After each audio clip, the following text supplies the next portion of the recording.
सहनावतु सहनौ भुनक्तु सह वीर्यं करवावहै तेजस्विनावधीतमस्तु मा विद्विषावहै ॐ शान्ति शान्ति शान्तिः।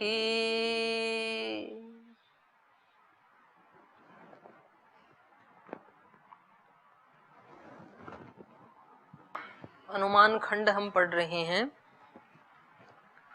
अनुमान का मतलब होता है हेतु और व्याप्ति के ज्ञान से जिस प्रामाणिक ज्ञान की उपलब्धि हमें होती है उसको कहते हैं अनुमिति। और उस अनुमिति के लिए जो हमारे पास साधन होते हैं वो क्या क्या होते हैं? परामर्श और करण। तो परामर्श क्या है?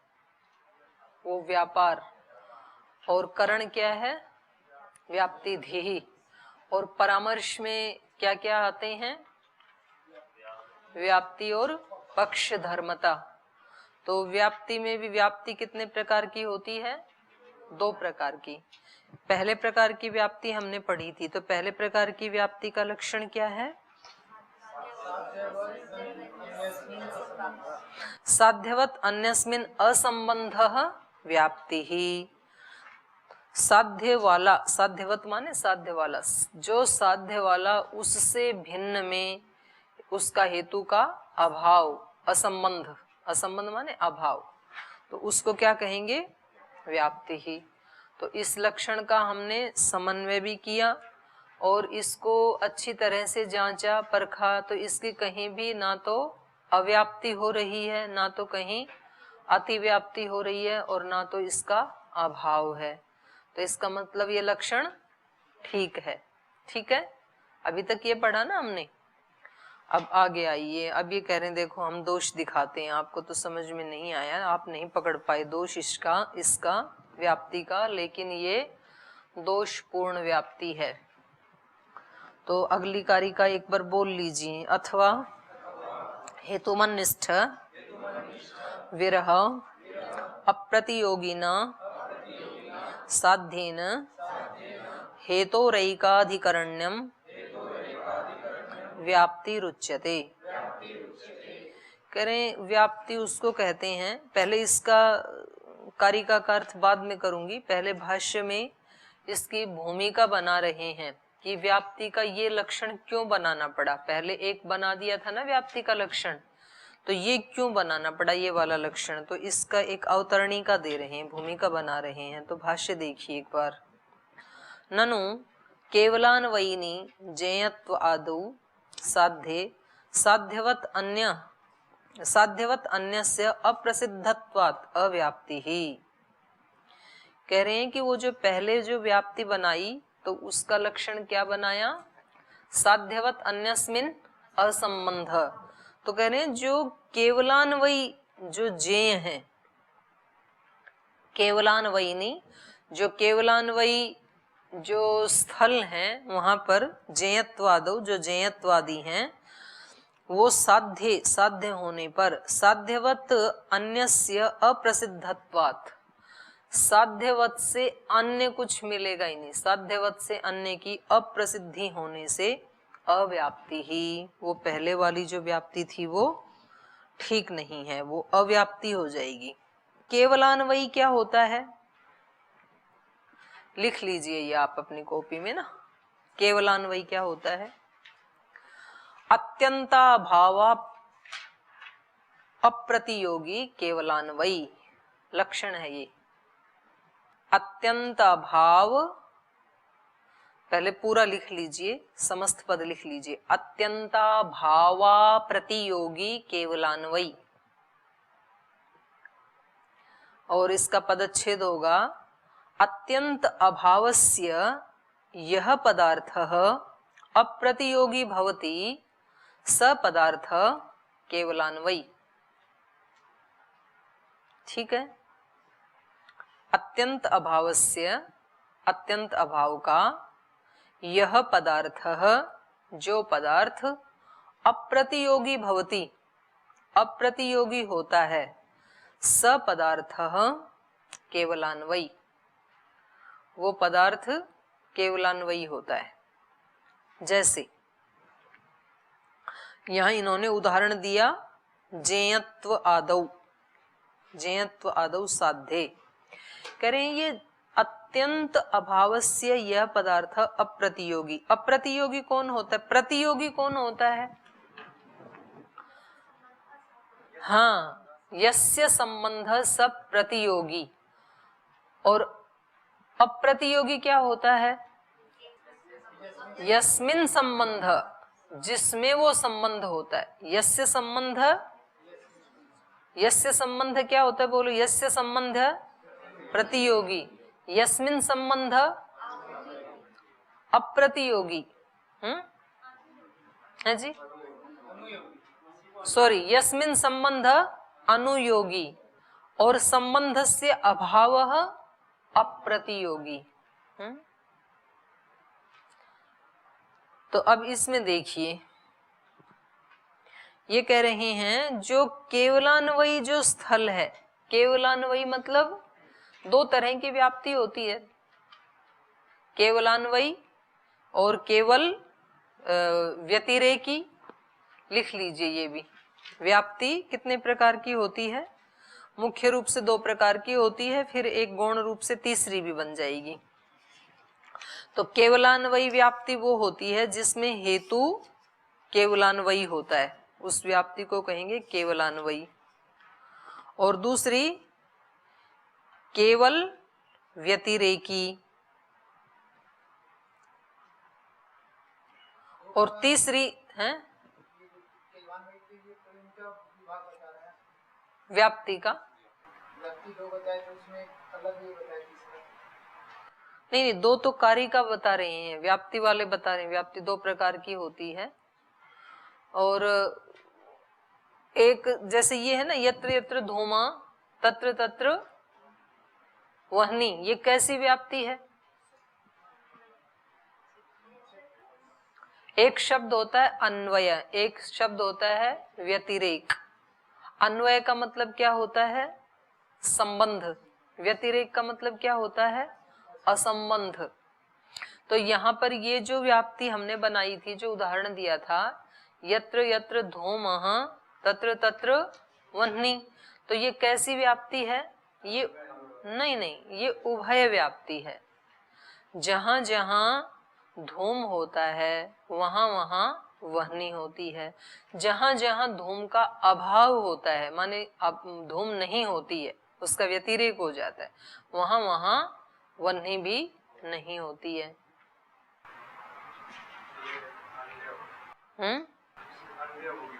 तो यहाँ पर ऐसी भी वह्नि मिल जाएगी ना जहां धूम नहीं होता है, तो ये व्याप्ति कैसी हो जाएगी?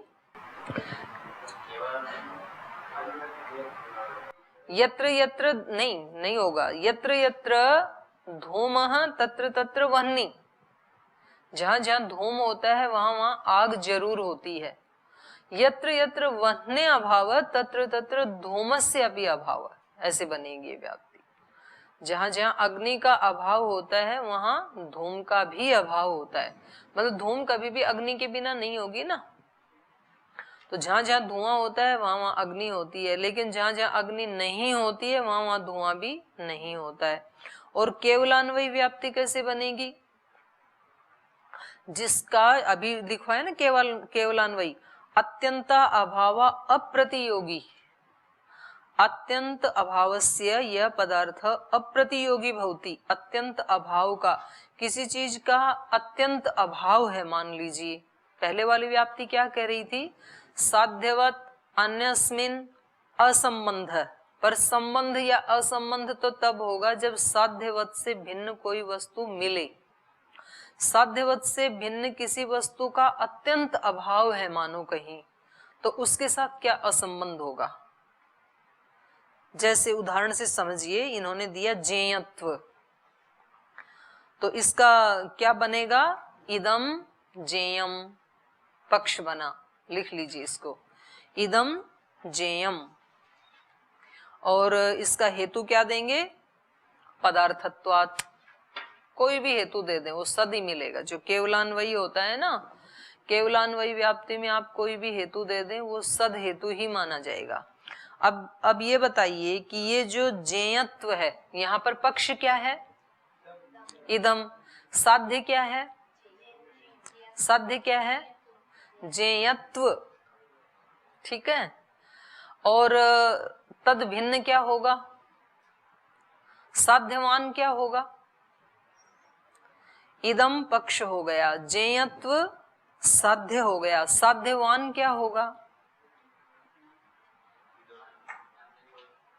नहीं क्या, कोई भी चीज होगी, घटपट आदि। इदम जेयम, ये जानने योग्य है, किस लिए, पदार्थत्वात्, ये बनाया ना हमने, पदार्थ होने से। तो जे क्या होगा, साध्यवान कौन होगा, जैसे वहां पर साध्यवान कौन था, पर्वत था, तो यहाँ पर साध्यवान कौन बनेगा, इदम जेयम, तो इदम हो गया पक्ष, जेयत्व हो गया साध्य, साध्यवान कोई भी घटपट आदि होगा हमारा, ठीक है। और हेतु क्या है, पदार्थ, पदार्थत्वात्।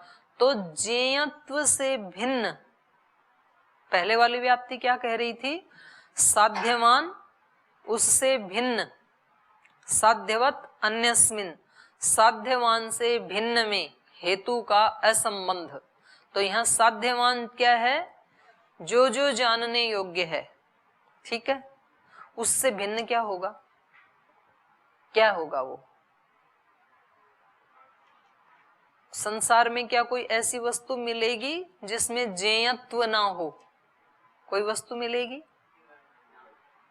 नहीं मिलेगी ना। कोई भी वस्तु है उसमें जेयत्व तो होता ही है ना। और एक उदाहरण देख लीजिए, इदम वाच्यम, तो यहां पक्ष क्या हो गया, इदम, और साध्य क्या हो गया, वाच्यत्व, साध्यवान क्या हो गया, साध्यवान क्या हो गया, कोई भी वाक्य नहीं, सारी सृष्टि, सारी धरती, कोई भी ऐसी वस्तु नहीं है ना जिसमें वाच्यत्व ना हो। भाई किसी न किसी नाम से तो उसको बोला ही जाता है ना, वाचक होता ही है ना उसका कुछ ना कुछ। तो वाच्यत्व से भिन्न कोई वस्तु होगी क्या सृष्टि में। तो साध्यवान कौन बन गया इसका, सारी सृष्टि। तो उससे भिन्न कुछ मिलेगा क्या, तो क्या हो गया यहाँ साध्यवान का अत्यंत अभाव। तो साध्यवान का जो अत्यंत अभाव है, तो जब कहीं उसका भाव मिले तब तो उसमें देखें कि हेतु का संबंध है या असंबंध है। जब अन्यस्मिन में कोई वस्तु मिलेगी ही नहीं, अत्यंत अभाव होगा, तो केवलान्वयी वही होता है। केवलान्वयी का क्या बताया, अत्यंत अभावस्य यह पदार्थ अप्रतियोगी, अत्यंत अभाव का जो पदार्थ अप्रतियोगी होता है उसको कहते हैं केवलान्वयी। तो जैसे पहले वाले में देख लीजिए, जो आपने पहले उदाहरण लिया था ना, उसमें पहले अच्छे से समझ लें। पहला था हमारा पर्वतो वह्निमान और हेतु था धूमत्वात्। तो वहां पक्ष क्या है, पर्वत, और वहां पर साध्य क्या है, वह्नि। साध्यवान कौन है, उससे भिन्न क्या है, जल हृदादि।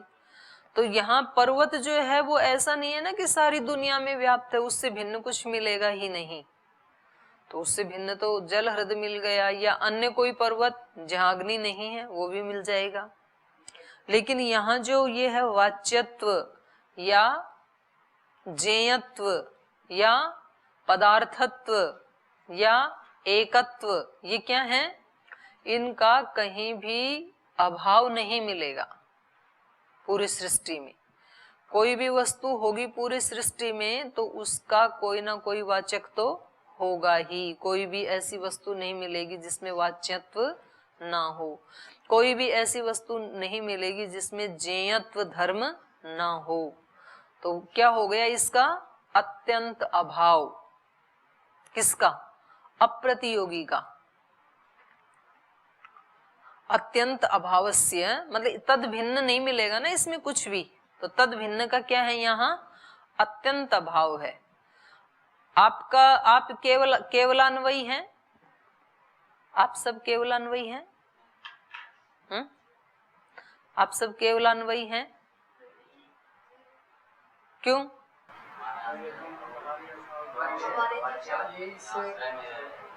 आप केवलान्वयी हैं या नहीं हैं? पहले तो ये बताइए। हैं ध्रुवदेव जी? कैसे? नहीं, आप जैसा तो नहीं है, पर आपका कहीं अभाव है कि नहीं? ये थोड़ी करें आप जैसा है कि नहीं है कोई। किंचित भिन्न तो है आपसे, तो फिर है ना। लेकिन तो ये तो क्या करें, अत्यंत अभाव तो नहीं है ना। तो आप केवलान्वयी हैं।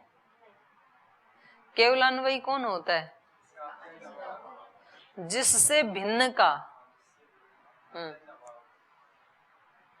नहीं, आपका अत्यंत अभाव है कहीं या नहीं है? आपका कहीं अत्यंत अभाव है या नहीं है? नहीं है, सर्वव्यापक हो। आपका तो आपके कमरे में ही अत्यंत अभाव। आप कहीं हैं कहीं नहीं हैं। इस कक्ष में हैं तो आप अपने वाले कक्ष में नहीं हैं। समझ नहीं रहे हो? फिर आप केवलान्वयी हैं क्या? केवलान्वयी वो होता है जिसका कहीं भी अभाव नहीं होता। जैसे मैंने उदाहरण दिया आपको, वाच्यत्व। वाच्यत्व का कहीं अभाव है?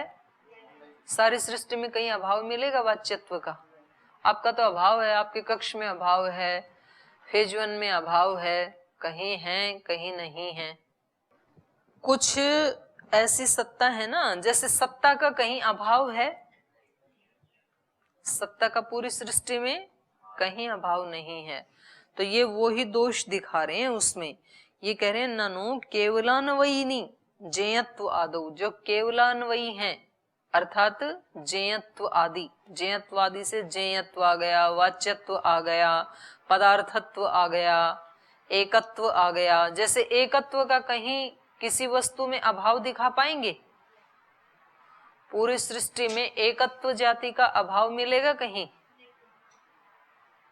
ये ऐसे से देख रहे हैं कि कहीं तो मिल ही जाएगा। मतलब कोई भी वस्तु है वो एक तो है ना, तो उसका तो अभाव नहीं ना हो सकता। द्वित्व का त्रित्व का अभाव तो हो सकता है उस वस्तु में, लेकिन एकत्व का अभाव होगा कहीं? कहीं नहीं होगा। ज्ञेयत्व का अभाव होगा कहीं? कहीं नहीं होगा। कोई वस्तु है तो वो जानने योग्य भी है ना, ज्ञेय भी है ना वो। कोई भी वस्तु है उसमें वाच्यत्व का अभाव होगा कहीं? नहीं होगा। तो वो तो उसका साध्यवान में क्या आ गया? सारी सृष्टि आ गई। तो साध्यवान से भिन्न कुछ भी मिलेगा ही नहीं। तो जब साध्यवान से भिन्न कुछ मिलेगा ही नहीं तो उसमें असंबंध कैसे होगा? तो पहले वाली व्याप्ति क्या कह रही थी? साध्यवान से भिन्न में हेतु का असंबंध, ये व्याप्ति होती है। तो यहाँ साध्यवान से भिन्न भी नहीं मिल रहा है और साध्यवान से भिन्न में हेतु का असंबंध भी नहीं मिल रहा है, इसलिए व्याप्ति खंडित हो गई पहले वाली। ठीक, एक बार इसको पढ़ लो फिर समझ में आ जाएगा। ये कह रहे हैं किंचित सत्तावान। अब दूसरा उदाहरण दे रहे हैं। पहला तो ये दे दिया, कौन सा? ज्ञेयत्व वाला। इदम ज्ञेयम या इदम वाच्यम, और उसका हेतु कुछ भी दे दो, पदार्थत्वात्, ज्ञेयत्वात्, ऐसे दे देंगे। अब दूसरा दे रहे हैं किंच, और भी देखो, इदम सत्तावान, और हेतु क्या दिया? जाते है। ये सत्ता वाला है और हेतु क्या दिया? जाते है, जाति वाला होने से। तो सत्ता भी एक जाति होती है ना, बताया था ना उस दिन। तो कोई भी पदार्थ आपको, यहाँ पर पक्ष क्या हो गया? इदम सत्तावान में पक्ष क्या है? इदम। और साध्य क्या है? साध्य क्या है? सत्ता। सत्ता संपूर्ण नहीं, सत्ता जे है ना यहाँ पर, इदम सत्तावान हमने ऐसे कहा, तो यहाँ जे क्या है? साध्य क्या है? सत्ता। और हेतु क्या है? जाते है। जाति का ही पंचमी में क्या बन गया? जाते है, जाति वाला। तो अब जो इस सारी सृष्टि में इसका साध्यवान कौन बनेगा? जैसे अग्नि का साध्यवान बना पर्वत। अग्नि कहाँ है? कहाँ रहती है? पर्वत में है, तो उसका साध्यवान बना पर्वत। इस सत्ता का साध्यवान क्या बनेगा? सत्ता कहाँ रहती है? सारी धरती आ गई ना, सारी पृथ्वी आ गई, सारी चीजें सत्ता में ही, सत्ता जाति में ही समाविष्ट हैं। तो इसका कहीं अत्यंत अभाव मिलेगा नहीं, इससे भिन्न मिलेगा कोई? क्योंकि वो व्याप्ति क्या कह रही थी?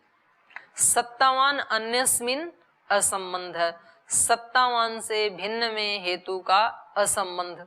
तो यहाँ सत्तावान से भिन्न कोई पदार्थ मिलेगा ही नहीं, और फिर उसके भिन्न कोई मिले तो हम देखें कि संबंध है या असंबंध है, तो असंबंध भी नहीं होगा, तो व्याप्ति खंडित हो गई। तो कह रहे हैं ये दो उदाहरण दिए आपको हमने, इदम सत्तावान जाते है इत्यादि साध्यवत अन्यस्मिन। तो ये जो उदाहरण है दोनों, इनमें साध्यवत अन्यस्मिन सामान्यादौ, साध्यवत से अन्यस्मिन में जो सामान्य आदि, सामान्य आदि मतलब जाति आदि, सत्ता एक जाति है और ऊपर वाच्यत्व भी जाति है। तो सामान्य आदौ हेतुता अवच्छेदक संबंधेन समवायेन वृत्तेः अप्रसिद्धत्वात् अव्याप्तिश्च। तो यहाँ पर क्या हुआ? हेतुता अवच्छेदक संबंधेन, हेतुता का अवच्छेदक जो संबंध है उसके साथ, उस संबंध के साथ समवायेन वृत्तेः, समवाय वृत्ति होने से, अप्रसिद्धत्वात्, उससे भिन्न कुछ मिलेगा ही नहीं। तो अवृत्तित्व होने से, वृत्तेः अप्रसिद्धत्वात्, वृत्ति के अप्रसिद्ध होने से माने कुछ मिलेगा ही नहीं हेतु के लिए। अव्याप्ति ही, वो व्याप्ति यहाँ घटित नहीं होगी पहले वाली। अतः आह, इसलिए ये व्याप्ति बनानी पड़ी। अब इसका अर्थ कर रहे हैं। अतः आह अथवा इति, तो इस कारिका का जो पहला शब्द है ना अथवा, अब इस कारिका का अर्थ करते हैं, देख लीजिए। तो कह रहे हैं अथवा हेतु मत, इसको भी पढ़ ही लेती हूँ, नीचे इसका अर्थ दिया है। हेतुमति, हेतुमति मतलब हेतुमान में। हेतुमान कौन था? पहले जो व्याप्ति पढ़ी उसमें हेतुवान कौन है? हेतु क्या है? हेतु क्या था पहले में? धूम। हेतुवान कौन है? हेतुवान पर्वत। धूम किस में है? पर्वत में। तो हेतुमति मतलब पर्वत में। हेतुमति निष्ठा, निष्ठा मतलब वृत्ति ही, हेतुमति निष्ठा अर्थात वृत्ति ही यस्य स तथा, तो वो हेतु हो गया। और उसका यहाँ क्या बताया? विरह अभाव। विरह का मतलब ही क्या है? अभाव। तो अब इसका अर्थ इन्होंने दिया है, पहले ये देख लेते हैं, ये बाद में देखेंगे, पहले आप कारिका में अर्थ को देख लीजिए। अथवा हेतुमन निष्ठ विरह, हेतुमत मतलब हेतु वाला, हेतुमत मतलब साध्यवत मतलब, तो ऐसे ही यहाँ पर हेतुमत मतलब हेतु वाला। हेतु वाला कौन है? पर्वत। और उस हेतु वाले में विरह, हेतु वाले में अभाव, हेतु वाले में रहने वाला अभाव। हेतु वाला कौन है? पर्वत। और उस पर्वत में रहने वाला अभाव, अभाव किसका है वहां पर? किस चीज का अभाव है वहां पे? पर्वतो वह्निमान, उस उदाहरण में किस चीज का अभाव है पर्वत में? पर्वत तो धूम वाला है, पर्वत तो अग्नि वाला है, तो वहां अभाव किसका है? जल हृद का ही क्यों, वन्नी और धूम के अतिरिक्त सबका ही अभाव है ना। तो कोई भी ले लो, घटपट आदि है ना। तो जैसे मान लीजिए हमने माना घट का अभाव है, जल हृद का भी अभाव है, वो भी ठीक है। वहां पर वहनी और धूम के अतिरिक्त बाकी सबका अभाव है इस हमारे उदाहरण में, ठीक है। तो हमने वहां पर पहाड़ को क्या बनाया है? वहनीमान, और पर्वत क्या है? धूमवान। तो वहां पर कह रहे हेतु मन निष्ठ विरह, हेतु वाले में रहने वाला अभाव, विरह माने अभाव, और उस अभाव का अप्रतियोगिना साध्येन, उसका अप्रतियोगी साध्य क्या है? प्रतियोगी क्या है? पर्वत में जो अभाव है वो अभाव किसका है? ये 2-3 पंक्तियां लिख लो आप, है ना, तो ठीक से समझ में आ जाएगा। ये लिख लो, हेतुमत, हेतु वाला, और हेतुमन निष्ठ, हेतु वाले में रहने वाला, माने हेतु वाले में निष्ठ। तो क्या है वो हेतु वाले में रहने वाला? विरह, अगला शब्द लिख लो, विरह अभाव। और अब इसका पूरे का अर्थ लिख लो, हेतु वाले में रहने वाला अभाव, और उस अभाव का जो अप्रतियोगी साध्य। तो पर्वत में अभाव किसका है? घटपट। तो लिख लीजिए पर्वत में अभाव, आगे लिख लीजिए घटाभाव या पटाभाव। उस अभाव का प्रतियोगी कौन है? अभाव का प्रतियोगी कौन है? अभाव का प्रतियोगी कौन? अग्नि का प्रतियोगी कौन है? अग्नि ही होता है। अग्नि का प्रतियोगी कौन है? अग्नि ही है। घटपट का प्रतियोगी कौन है? घटपट ही है। तो वो इसका अभाव का प्रतियोगी हो गया घटपट, और उसका अप्रतियोगी कौन हो गया? अप्रतियोगी साध्य। अभाव किसका नहीं है वहां पे? पर्वत में अभाव किसका नहीं है? अप्रतियोगी कौन है? वह्नि का नहीं है, ठीक है। तो लिख लीजिए, अभाव का अप्रतियोगी साध्य क्या है? वह्नि। अभाव का अप्रतियोगी साध्य कौन है? वह्नि।